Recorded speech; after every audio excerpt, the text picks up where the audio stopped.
Before the law, there stands a God. A man comes from the country begging admittance to the law. But the God cannot admit him. Can he hope to enter at a later time? That is possible, says the God. The man tries to peer through the entrance. He had been taught that the law should be accessible to every man. Do not attempt to enter without my permission, says the God. I am very powerful, yet I am the least of all the gods. From hall to hall, door after door, each god is more powerful than the last. By the God's permission, the man sits down by the side of the door, and there he waits. For years, he waits.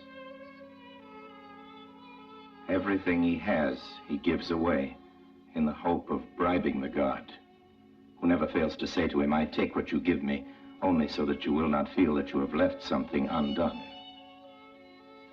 Keeping his watch during the long years, the man has learned to know even the fleas in the God's fur collar. And growing childish in old age, he begs the very fleas to persuade the God to change his mind and allow him to enter. His sight is dimmed, but in the darkness he perceives a radiance streaming immortally from the door of the law. And now, before he dies, all his experience condenses into one question, a question he has never asked. He beckons to the God. Says the God, you are insatiable. What is it now? Says the man, every man strives to attain the law. How is it then that in all these years, no one else has ever come here seeking admittance? His hearing has failed, so the God yells into his ear, no one else but you could ever have obtained admittance. No one else could enter this door. This door was intended only for you. And now, I am going to close it.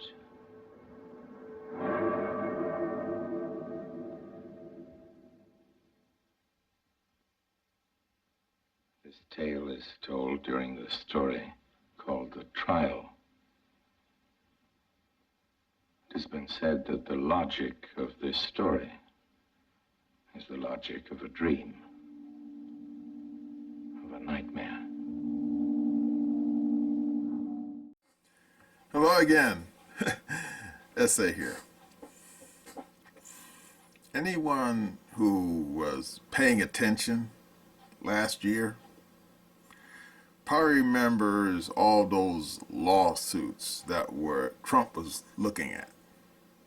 Whether it be old Fannie Willis and Loverboy down there in Georgia, Alvin Fat Albert, aka Alvin Bragg up in New York, Letitia I Never Miss a Meal James and her stupid lawsuits against Trump.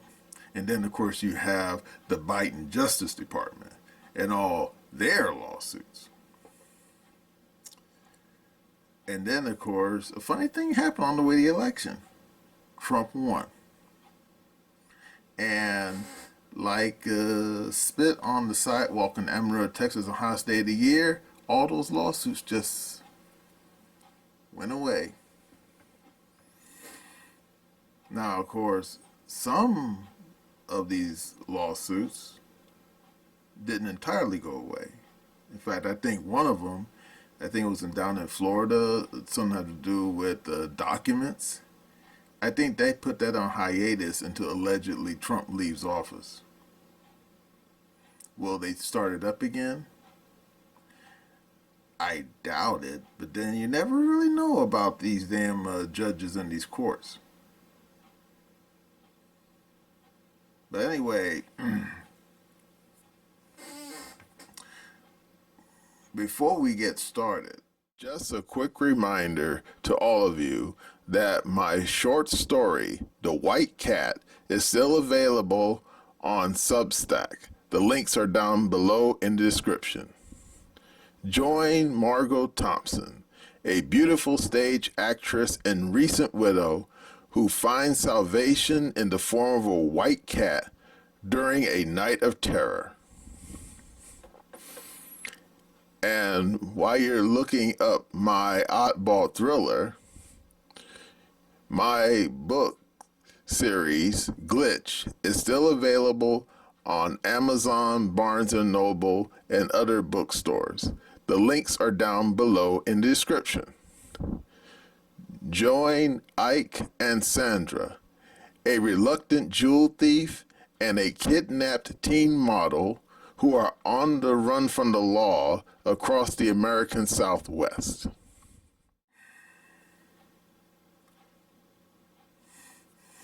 I have to let you know right now.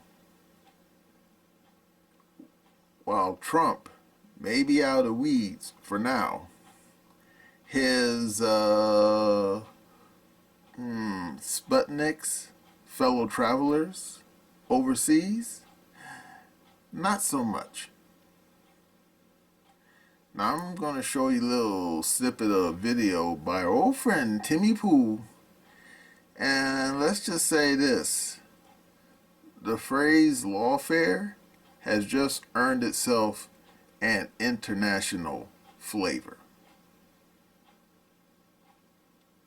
Okay, are you ready?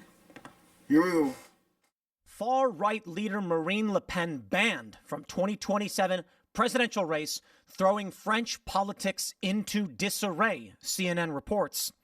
French far-right figurehead Marine Le Pen has been banned from running for political office for 5 years after being found guilty of embezzling European Union funds in a politically explosive ruling that has shattered her hopes of winning the presidency in 2027. A Paris court also handed Le Pen, who was the frontrunner for the next election, a 4-year prison sentence with 2 years suspended to be served under house arrest and a 100,000 euro fine. Le Pen will file an appeal, her lawyer said. Her party National Rally was ordered to pay $2 million in fines for the $4.1 million that it was accused of embezzling. The court's presiding judge, Benedicte de Perthuis, said Le Pen's actions amounted to a serious and lasting attack on the rules of democratic life in Europe, but especially in France. She said Le Pen's immediate ban on standing for office was tied to democratic public unrest that would result from the election of a person convicted of embezzlement. But the decision itself looks to spark significant unrest. Jordan Bardella, Le Pen's protege, who succeeded her as RN's president, said it was not only Le Pen who was being unjustly condemned, it is French democracy that is being executed. Marianne Maréchal, Le Pen's niece and member of the European Parliament for a rival far-right party, said her aunt had led our side on the path to victory. This is her only guilt, and that's why she is condemned. Calm and composed as she entered court on Monday, greeting supporters, Le Pen grew increasingly agitated, shaking her head as the court president spent more than an hour detailing the embezzlement scheme. Quote, "The question therefore arises in a singular way in this criminal case, which makes its decision in the name of the French people.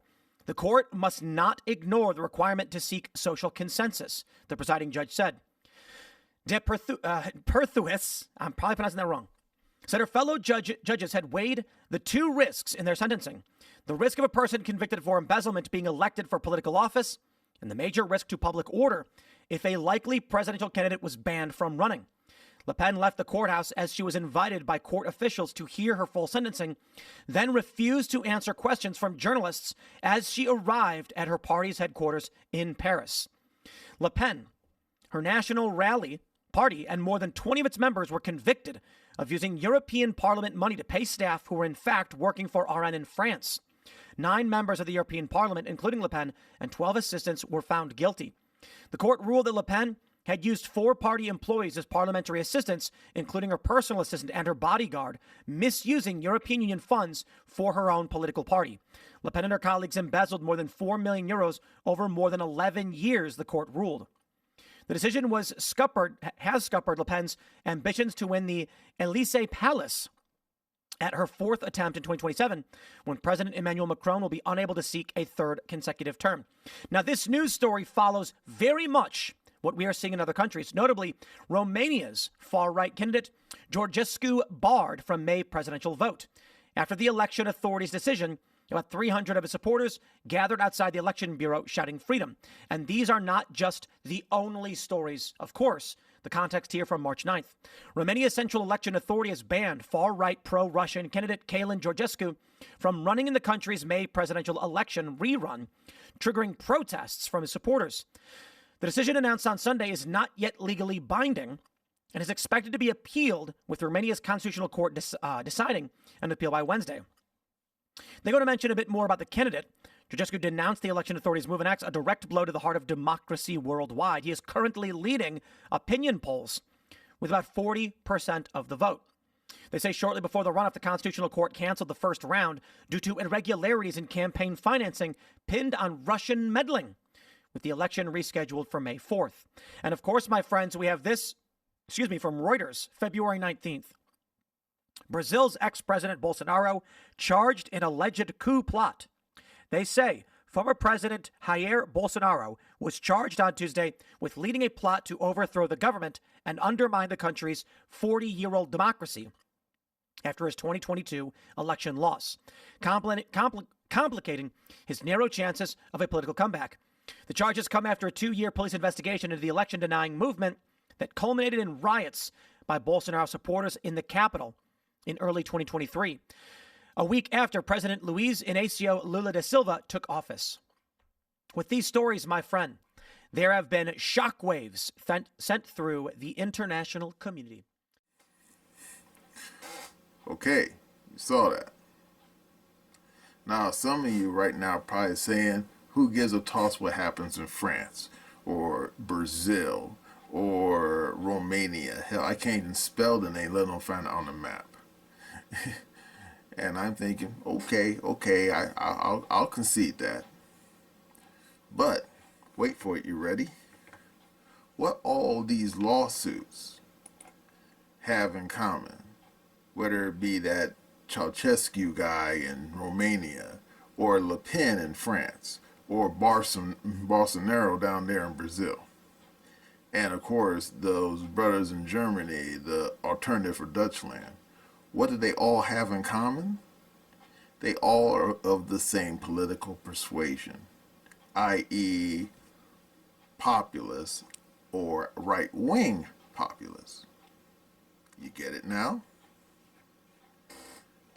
Now, before you even use the phrase grand conspiracy, I wouldn't go that far. Nope. In fact, ever heard the phrase standalone complex? Yeah. And no, it's not just the name of a sequel to Ghost in the Shell, even though it is, but that's not what I'm referring to. No. It basically means where you have multiple people taking the same action without direct coordination. Now, of course, some of you who have been paying attention to the news, or I should say independent news, had noticed all those damn Tesla cars going up in smoke. Or at the very least, knuckleheads showing up with their spray paint cans and hitting up on these damn cyber trucks or whatever. Or these stupid idiots showing up with a damn Phillips screwdriver and putting and doodling all over the side of it. Well, that's what you call standalone complex. A bunch of knuckleheads who somehow get the idea to do something all around the same time, and then they go off and do it. Not necessarily in the same zip code, mind you, but whatever.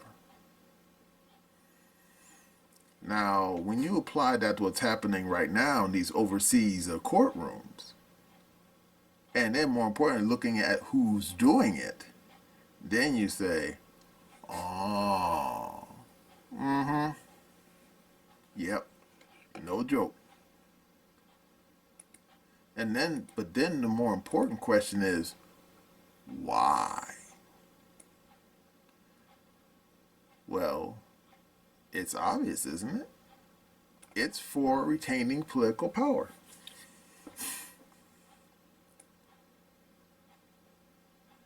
And wait for it, you ready? This has happened before. Yeah. I ain't just talking about Trump either. No, no, no, no. I mean, it's happened before, even before Trump even existed. Remember the trial of Socrates? Yeah, where they made to drink the poison hemlock. That was basically lawfare. And wait for it, before old Julius crossed the Rubicon, he was facing lawfare until he conquered Gaul, and then people kind of forgot about it. And then remember the Reign of Terror in Revolutionary France, Robespierre and his homies? Yeah, definite lawfare, except you usually end up at the end of the damn guillotine. And wait for it, you ready? The big one. Stalin's purges. Yeah, that was a real doozy. I remember reading about that back as a kid. Or I should say back in the 20th century. Where I think almost 40,000 people, most of them Communist Party members, got rounded up. Why? Because old Stalin didn't trust them. I mean, what can you say? They did have a power struggle against Trotsky, and Trotsky lost. And then old Stalin, what can you say? He kept looking over his shoulder, wondering how many Trotskyites was hanging out with him in the Kremlin. So, yeah, he basically got trumped up charges, no pun, and got rid of them. And some of them ended up in the gulag, and others ended up with a bullet in the back of their head. Yeah. Thank you, MKVD.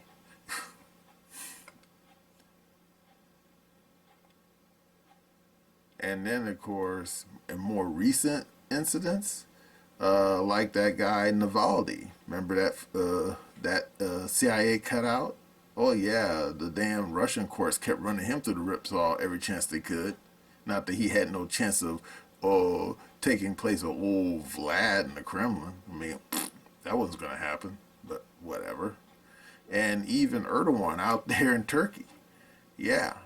He used that failed coup attempt to happen back during Obama to basically do his own version of a Stalinist purge. I mean, if you probably remember that incident, not only did he have a whole bunch of military people who weren't even involved rounded up, he had all kinds of journalists, activists, people spitting on the sidewalk, whatever. Had them all rounded up and charged them with all kinds of stupid crimes. Now you get it? Because let's not pretend. Does anyone really believe that Le Pen stole a whole bunch of money from the EU? And of course, as you saw in old Tim's video, does anyone believe that Bolsonaro actually tried to stage a coup against Brazilian government? Really?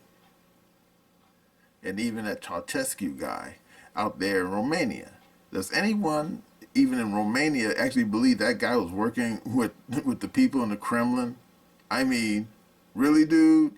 Or as Snoop would say, really, nigga? I mean, think about it. And then, of course, you say, oh, so this is all basically people being run through the ripsaw by these clowns. Mm-hmm. But like I said, the question is, why?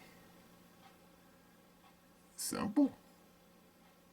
These damn people, globalists, the WEF crowd, neocons, the MIC people, and then of course all those damn pink and green haired progressive, I call them regressive, liberals and leftists. Yeah. I mean, look what's going on right now in the court system here in the United States. All those injunctions against Trump. He's trying to get rid of all those damn illegal aliens out of the country. And of course, those really bad hombres, those MS-13 guys, and those damn gangs out of Venezuela. Sending them off to that damn Supermax down there in El Salvador. Yeah, and you have these damn stupid ass, wet behind the ears judges saying, no, they must not go. And I'm thinking, get the F out of here with that stupidness. But yeah, these people, you thought they went away after Trump became president? Really? No, they didn't. They're still there. They're still in the legislature. They're still in the damn stupid Congress. All those people sitting there screaming every time Trump as much as farts. Yeah. And of course, overseas, same thing. And indeed, the one thing I always wondered about these knuckleheads is, don't they understand? Don't they get it? The reason why these right-wing populists are popping up is because of them. I mean, you don't have to watch Dr. Steve Turley's video, but maybe you should, because he spoke about this. Because he said in one of his videos, one of the reasons why people like Trump and people like Le Pen popped up is because these globalists, these neocons, and of course these pink and green haired, leftists, they have been just making a mess of things. I mean, remember when old Sleepy Joe was there? All the stagnant wages, all the damn jobs going overseas, and of course all the damn mass migration, and not just here in the United States, overseas too. Yeah, Germany, France, England. Oh my God, England! Jesus Christ Almighty, that place is turning into fucking Calcutta. And of course the political corruption. I mean, you really think that old Nancy Pelosi is the only one who is sitting there doing deals under the table? Yeah, maybe you should check the bank accounts of some of these people in Congress and compare it to their bank accounts before they entered Congress. And then, of course, you have the neocons. I mean, holy guacamole. I mean, there's an article right now in the New York Times that Clayton Morris mentioned, where they said, they admitted that the whole damn Ukraine war from Jump Street was being stage managed in the Pentagon. Now, of course, some of you probably already kind of have figured that. But the fact that they admitted that every time when a bomb or missile flew from Ukraine into Russia, or at the very least into Crimea, there was somebody on the phone in the Pentagon telling some knucklehead in Kiev to push the damn button. Yeah. Talking about the American Iron Fist covered by the Ukrainian velvet glove. And of course, despite dropping all those bombs all over Donbass and getting a whole bunch of people killed, these damn losers in the Pentagon and these damn people in the MIC, they didn't win that war. But yeah, it's all that stuff combined together, all of it. Because some people still fantasize about Trump slipping on a banana peel and Baker in his neck. But what they don't realize is, even if Donald Trump had never run for president, what's happening now would likely happen anyway. Not right away, but eventually would have happened. Now, of course, some of you are saying, oh, but Trump never ran, Hillary would have won. Maybe. Unless, of course, some populists have, unless, of course, say, old Bernie or someone like him popped up on the Republican side and basically did what Trump did. Because let's not pretend, okay? These people, these globalists, these neocons, these people are not very smart. Oh, hey, they're let's not pretend they're on the top of the heap. But they usually got there through patronage, or what they used to say back in the 20th century, kissing ass. And therefore, when these people got to where they're positioned, these people didn't, what's the cliche? They were as dumb as a bag of hammers. I mean, You remember old Cackling Harris? I mean, think about it. The woman basically was old. Dang, well, yeah, she was. She was. Damn, I can't remember the guy's name now, but he used to be the mayor of San Francisco. No, I ain't talking about Governor Hair Joe, the other guy. She used to be his girlfriend, and then she used that to parlay and to get a job running the DA's office in San Francisco. And then from there, Harris then leapfrogged and barely became the AG for the state of California. But then when Barbara Boxer walked away from Congress, she got put into the Senate to take her place. And then, of course, she tried to run for president. And, of course, that's when most people whose brains work found out she was a moron. And yet, despite that, old Sleepy Joe picked her to be his running mate. And for 4 years, when she wasn't hanging out in the wine cabinet, she basically sat around and did nothing. And then, of course, as you saw, when they tried to run for president, everyone saw how truly an ignoramus she was. And in the end, you think she's the only one? No. And then you're surprised that DEI doesn't work? Yeah. In other words, if you basically get bumped to the head of the line, even though you didn't earn it, guess what? You end up getting morons. And unfortunately for these globalists and these neocons, too many morons ended up at the front of the line. And these people basically don't know what they're doing, and they made a mess of things, which opened the door for people like Trump, Bolsonaro, Le Pen, and all the other boys in the band. And now these neocons are freaking, and these globalists are freaking out, saying, "Oh no, what do we do?" And of course, right now they're using lawfare, trying to get rid of these people, trying to put them in jail, trying to keep them from running for office. Now, Trump was lucky because Joe Biden's brain didn't work. Now, what would have happened if he was up against, say, Hillary, who, despite everything, is not senile? Or Governor Hair Joe, who, let's not pretend, he's about as oily as a damn oil slick and a damn up there in Alaska, okay? Those guys would have just schmoozed their way through the damn debate, and then they likely would have ended up being voted in as the next president.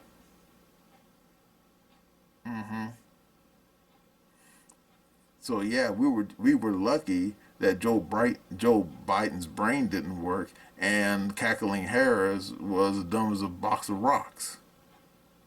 We may not be lucky the next election. Because, remember, these people have not gone away. They haven't. They're still there. And, of course, if this lawfare that they're doing right now doesn't work, what do you think's going to happen next? Think about it. What does Garfield, Abraham Lincoln, McKinley, JFK, RFK, and Aquino all have in common, along with the Archduke Franz Ferdinand? Yeah, they all got shot. And let's not pretend, they already tried shooting Trump twice already, over there in Butler, Pennsylvania, and that clown that was hanging outside of his country club. And if these damn people can't maintain power through lawfare, to borrow a phrase from Ice Cube, they're going to put down the mic and pick up the gun. Think about that. Well, that's all I got to say about this damn stupid-ass people and their dumb-ass lawfare. And that's my opinion.